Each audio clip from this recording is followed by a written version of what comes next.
et la société Péris, partenaire du rugby languedocien, vous présente Série Rugby.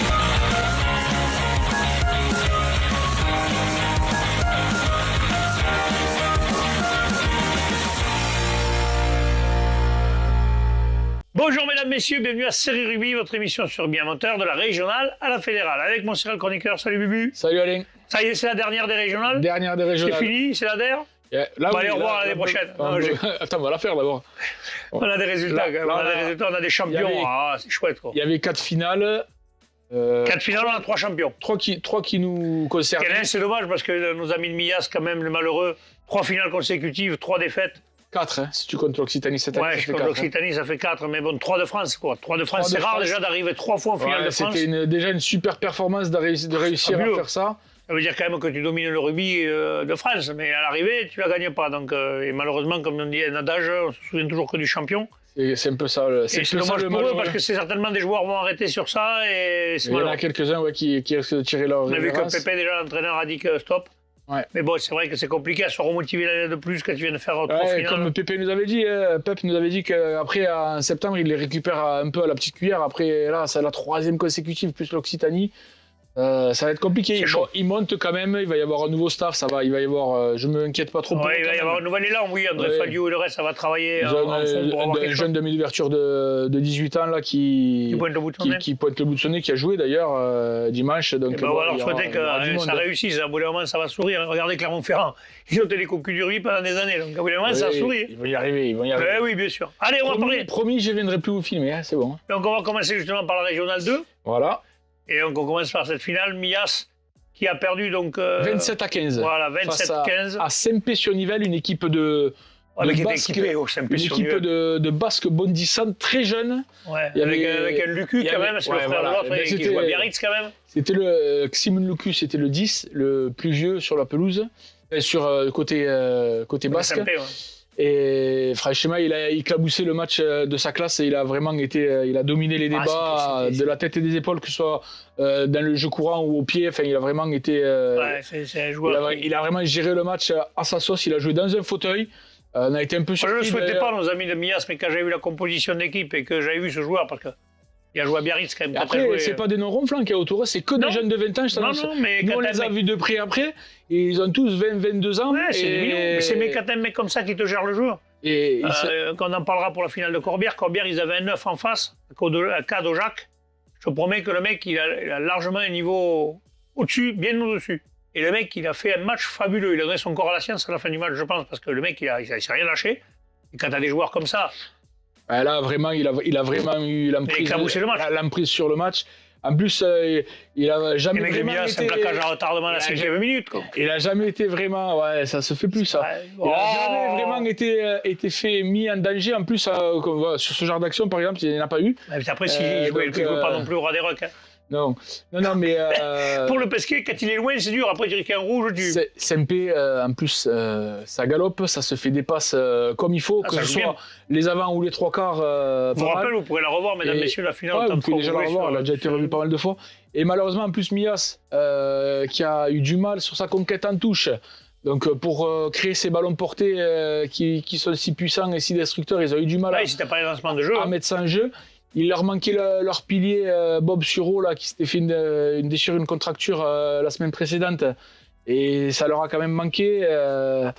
Les conquêtes compliquées, ils n'ont pas trouvé de solution. En rugby, si tu n'as pas les ballons devant, tu ne gagnes pas. Ils n'ont pas trouvé de solution face à une équipe bien en place, avec des bons joueurs qui jouaient bien à leur poste, bien capables de... faisait son taf. Ouais, ils ont bien su faire déplacer le ballon.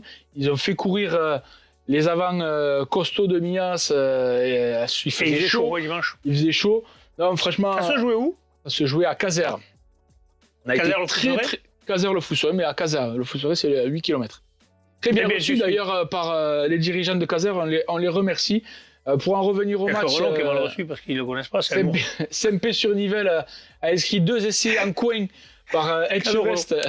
2 essais en coin par Etchevest en première mi-temps. Ah, il y a le chef cuisinier qui joue aussi. Oh putain, je descends. Avec les points au pied de la croix. C'est la dernière émission, le tabouret, il a un peu plus. En deuxième période. Descends un peu parce que là, t'es trop haut maintenant. Ah, mais là, je suis trop. Attends, je descends un peu. Attention, regardez, hop, en direct live. Vous avez vu un peu? Je croyais grand, mais regarde, je suis plus grand que toi, regarde. En deuxième période, je reviens. Donc, Millas à la mi-temps, 19 à 19-3. Ils ont eu un ballon porté juste avant la mi-temps. Il tombe dans l'embut, mais on ne voit pas s'il y a essai, s'il n'y a pas essai. Il n'y a pas la vidéo. Il n'est pas accordé, donc ça fait 19-3 la mi-temps. Ils reviennent deuxième période. Ils font un quart d'heure, 20 minutes vraiment solide où ils mettent 2 essais par Mike Pech et Jordan Liek. À l'heure de jeu, ils sont revenus un petit peu, mais là, ils vont faire des fautes bêtes. Et à chaque fois qu'ils ont marqué, ils ont repris des points derrière. Et après, MP va gérer jusqu'au bout et il y aura plus rien. Bravo SMP, dommage pour le copain de Mias, mais bon, on reviendrait plus fort. Et puis de toute façon, ouais, c'est tout le mal qu'on leur souhaite en tout cas. Qu'on les faites quand même des belles saisons parce que finalistes chaque année, quand même, je peux vous dire qu'il y a des clubs, les finales, ils en ont entendu parler, ils n'en ont jamais vu. 3 finales de France consécutives, Caraman, Corbière et SMP, plus la finale Occitanie contre Bassou. Caraman, on les connaissait moins, donc ça nous avait un peu plus surpris, mais Corbière, ils étaient équipés d'ailleurs. Ils ont fait un truc historique, oui. Ils ont réussi à faire 2 ans invaincus. 2 doublés. 2 doublés, et ça c'est énormissime. Mais franchement, nos amis de Mias, ne vous inquiétez pas, ça reviendra. Et puis les jeunes vont arriver et l'histoire va recommencer. Ça va tourner. On continue? On continue. L'entente de la tête qui jouait une finale de challenge. Alors est-ce qu'ils ont eu un coq pourri aussi ou... Ils ont eu un coq bien pourri. On continue avec vos coqs pourris. Les joueurs se battent pour un bouclier. On s'en fout que c'est le challenge. Le challenge, c'est la deuxième série. Et le problème, c'est que tu vois, c'est sûrement une des réformes qui doit arriver, qui vont peut-être changer le nom de tout ça. Ah ouais, oui, c'est dans les papiers, enfin, ils en parlent. Parce que les boucliers, c'est quand même les joueurs, ils jouent pour ça, quoi. Donc victoire 20-19, un petit point suffit à leur bonheur. Ouais, alors l'entente de la tête, alors on n'a pas pu la diffuser en direct parce que... Mais depuis lundi, elle est sur les réseaux. Elle est sur les réseaux, on l'a recommentée dans les conditions du direct avec Lolo et Bubu. Avec Lolo. Ah, vous n'aviez pas les meilleurs, mais donc bon. vous pouvez le suivre et le regarder et avoir les souvenirs. L'entente de la tête qui a joué face au Béarnais de Pontac, qui était mené 8-6. Mine de rien, je te coupe, mais il y a eu beaucoup de Béarnais, de gens de par là-bas quand même. Hein. Donc le rugby, c'est quand même le comme sud. Ça, c'était comme ça. C'est le sud-ouest. Nos amis du Nord, ne nous en voulez pas, mais vous n'avez pas le niveau. Vas-y, continue. Et donc Pontac qui menait 8-6 à la mi-temps après un essai assez rapide de Madec. Et après, ça s'est un peu observé, ça n'a pas trop joué. En première mi-temps, il y aurait eu juste 2 pénalités de David Venosino pour les Catalans. En deuxième période, un fait de jeu, justement, David Venosino, l'ouverture, qui devait être remplaçant, qui a remplacé au pied levé Diego Casellas, qui a ressenti une petite gêne le matin. Donc David Venosino passe titulaire, c'est Cyril Texidor qui passe remplaçant. Venosino se blesse. Oh merde. Donc le 23e ou 24e joueur, Cyril Texidor, entre. 2-3 actions plus tard, feinte de passe, course de 40 mètres, il décale l'ailier, essai de l'entente de la tête. Déjà un premier tournant dans cette rencontre parce que cet essai leur permet de repasser devant au score. Et puis quelques minutes plus tard, une vingtaine de minutes plus tard, Cyril Texidor, là c'était le sauveur, quoi. Il reçoit un ballon transversal au pied sur l'aile de Berge et deuxième essai pour l'entente de la tête.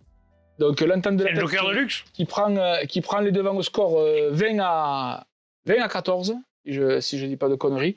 Et là dans les arrêts de jeu, c'est le 3e ligne de Pontac qui va inscrire un essai à la 83e minute du jeu, 20-19, essai en coin, oh là là. Transformation. Joris second. Et là, malheureusement, Cardi, le buteur de Pontac, va la louper. Et victoire, fin du match sur ça. C'est malheureux pour Pontac et c'est malheureux pour ce pauvre buteur. C'est comme Joris second contre l'UBB. De la tête, ouais. Si tu réussis, tu es le meilleur joueur du monde, tu la rates, et ben, tout le monde te reproche un peu et le monde s'écroule autour de toi. Après, les reproches, je ne crois pas qu'il y en ait trop à ce niveau-là. Mais il y a toujours un con qui va dire s'il avait été bon, on aurait été champion. Ouais, non, le mec, il est pour rien. N'oubliez pas que ça arrive en top 14. Donc, Et donc, du coup, l'entente de la tête réalise le doublé Occitanie. Challenge d'Occitanie, challenge de France. L'année dernière, ils avaient été champions aussi. Challenge d'Occitanie, pas le. C'est bien. Le France, c'était 3 titres en 2 ans. C'était Ouvey en Cuxac qui était allé en finale et qui avait perdu en finale. 3 titres en 2 ans quand même. Ah oui. Barré de Mias qui va 3 fois en finale, ils font 3 titres en 2 ans quand même. C'est pas mal, hein. Donc bravo, le rugby catalan se porte bien quand même. Oui, le rugby d'Occitanie se porte bien. Voilà. Enfin, surtout le Languedoc-Roussillon. Hein, voilà. On n'en parle pas. Hein. Les Toulousains, il va falloir s'arc-bouter un peu dans le rugby parce qu'on a encore quelques bouquets d'avance sur vous. On passe à la Régionale 1 ? Exactement. Allez, Régionale 1, Corbière 15, joué Cadeau-Jacques. Victoire 33-23, j'y étais, on s'est régalé. C'est toi qui vas faire le résumé, du coup. Eh ben, je vais faire le résumé. On a vu une entame un peu difficile de Corbière 15, d'ailleurs, dans les 2 mi-temps. D'ailleurs, Corbière a du mal à entamer ses mi-temps, mais par contre, dès qu'ils ont pu, voilà, il va y avoir un essai en filou On a vu Kaiser qui est allé, il est là, il marque pas, il est très très très près de marquer, puis hop, là il est là, il a inscrit l'essai. Magnifique essai de Corbière qui était mené à ce moment-là du score, c'était Cadojac qui avait ouvert le score, de leur buteur d'ailleurs, très très bon buteur, le numéro 12, Aspajac, je crois, je me semble, je ne veux pas dire de bêtises. Je vais te le dire, je dois l'avoir le nom je ne l'ai plus, vas-y dis-moi. Sagaspé. Agaspé, ouais, je te parle. Ouais, t'avais les lettres, mais pas dans le bon truc. Pas le bon ordre. Mais bon, très très beau joueur là, pareil. Il y a un essai magnifique du Pivert, le Pivert qui marque le capitaine de l'équipe de Corbière, qui marque un essai magnifique entre les poteaux. Alors ça s'est rendu coup pour coup. Le numéro 9 là, de cette équipe de Cadojac, là, fabuleux numéro 9. Il a géré. Alors tout le monde dit, il fait que parler à l'arbitre, mais le numéro 9, c'est ça, messieurs? De gains, c'est ça? Non, de gains, ouais. D'ailleurs, j'arrêtais pas de dire, ils craignent des gains. Mais c'est vrai, ils craignent des gains parce que franchement, il peut donner son corps à la science. Avec ce qu'il a fait, il était partout. Il a eu des crampes à un moment, à la 70e, il a des crampes et il continue à jouer. Il n'est pas sorti. Hein. Capitaine courage, bravo à lui. Bravo aux autres parce qu'ils ont fait vraiment un très très gros match. Mais Corbière, surtout à la 77e, ils vont percer dans l'axe. Et puis là, il y a Kevin Demilly qui récupère un ballon et qui va marquer entre les polos. Ils avaient 3 points d'avance à ce moment-là. Ils prennent 10 points et c'est là qu'ils tuent le match. Et un match magnifique. Alors en public, franchement, les gars, des deux côtés, Cadojac, ça a respecté les buteurs, ça a respecté le jeu, ça n'a pas insulté. Franchement, un pur plaisir. Et même Corbière, bravo messieurs et mesdames, parce qu'on n'a pas vu il n'y a pas eu le geste de trop, il n'y a pas eu le mot de trop. Là, c'est du beau rugby qu'on a montré à tout le monde. Et du coup, Corbière qui réalise il fait une performance extraordinaire. Quadruplé. Oui, doublé l'an dernier Occitanie-France, doublé cette année Occitanie-France. Ce qui est très dur à faire, c'est quand tu montes en honneur, c'est-à-dire en Régional 1. Arriver à le faire et surtout à conserver invaincu et à tout gagner jusqu'en finale, je pense qu'il n'y a pas beaucoup de clubs qui l'ont fait. Ils sont rentrés dans l'histoire. Je pense que Cédric Rosalène de là-haut a dû jeter une larmette. J'ai vu passer une belle photo où le président de Corbière remettait le petit bouclier qu'ils ont en souvenir au papa de Cédric. Donc, il y avait la famille qui était là, ils étaient touchés. Et puis bon, on a senti qu'il y avait un supplément d'âme. Moi, j'avais parlé avec eux, avec certains avant le match. J'ai vu Lucas Bousquet qui avait les boules parce qu'il ne jouait pas. Kevin Bariac aussi qui jouait pas, qui était blessé les deux. On a senti quand même que les mecs étaient concentrés, ils avaient un objectif et ils l'ont fait. Alors, un match fabuleux. On a vu notre 3e ligne de chez eux au four et au moulin. Balès, Galigné et Demilly. Je peux vous dire que ça peut voyager. Et l'année prochaine, moi je veux bien jouer un numéro 9 derrière eux. L'année prochaine en Fédéral 3. Ça va se renforcer encore. Bon, ils ont Kaiser aussi, Christopher Kaiser qui est fabuleux. Oui, mais ça va. Ça a joué exactement à tous les postes parce qu'ils ont pris quand même deux cartons jaunes. Et malgré les cartons jaunes, ils ont fait le dos rond. En défense, ça s'est arc-bouté. À la fin, c'est pareil. Cadojac revient dans le camp, ils vont aller faire un grattage, récupérer un ballon. Bravo, messieurs. Belle finale. Et puis bravo à Cadojac parce que pour une belle finale, il faut 2 belles équipes. Ça. Merci au club de l'île Jourdain qui nous a reçus 2 week-ends consécutifs. Donc j'étais chez moi. Premier jour, ils m'ont fait goûter un truc là, une espèce d'alcool qu'ils font eux-mêmes. C'était sympa. Le 2e jour, ils m'ont dit j'ai cru que j'allais partir avec la caisse et les bouteilles. Adorable. Merci pour eux. Le speaker au top. On a vu quelques gens sympas. Ils nous ont super bien reçus. Un dernier petit mot. En challenge de France de R1, c'est Monet qui s'est imposé. Monet, c'est ceux qui avaient battu USES en demi contre l'US Lalande 19-11. Eh ben c'est bon. On a quand même quelques. Alors donc, on en revient à nos amis de la Fédé. Nous en voulez pas, mais les boucliers, c'est chez nous. Cherchez pas, vous pouvez mettre Lille contre nous, ils gagneront pas. À la fin, à la fin c'est le Sud qui gagne. C'est comme ça qu'on dit, parce qu'on dit toujours à la fin c'est les Toulousains, non, à la fin c'est le Sud qui gagne. Voilà. Bon, pour les régionales, c'est terminé pour cette année. Ouais, on fera l'émission des champions en direct avec ceux de Fédéral. Dans un lieu bien sympa. On vous a trouvé un endroit où vous allez être sympa, les gars. Vous allez voir. Dans une quinzaine de jours, je pense, on verra une fois. On va le préparer comme il faut, parce qu'il faut qu'on mange 4 tapas quand même, qu'on soit bien. Que soit bien. Ouais, pas cette semaine, hein, je voudrais me reposer un peu. La dimanche, je n'ai pas trop dormi. D'ailleurs, merci à vos copains aussi, le Crédit Saint-Chinian 40, pour leur confiance, parce qu'on a passé une soirée samedi. Une fois de plus, le dimanche était dur. J'étais vendredi, moi. Oui, d'ailleurs, Delmo s'est échappé, il n'est pas venu samedi soir. On m'a raconté. Tout le monde en a parlé. Il m'a dit, putain, Bibi, on ne le connaissait pas, mais il envoie. T'as remarqué quelques-uns. Ouais, c'est mince. Il y en a un qui m'a dit, vous jouez à Champions League, nous, à l'apéro, c'est rugby. Mince. Voilà, t'as marqué les esprits. Bon, maintenant, Sophie, si tu regardes, c'est cadeau. Allez, c'est cadeau, c'est bon. Allez, on vous remercie, donc on vous souhaite un bel été. On se retrouvera donc pour l'émission en direct avec les champions. On le fêtera bien et puis on vous dit à l'année prochaine. Hasta la vista. Respirez bien sur tous les terrains.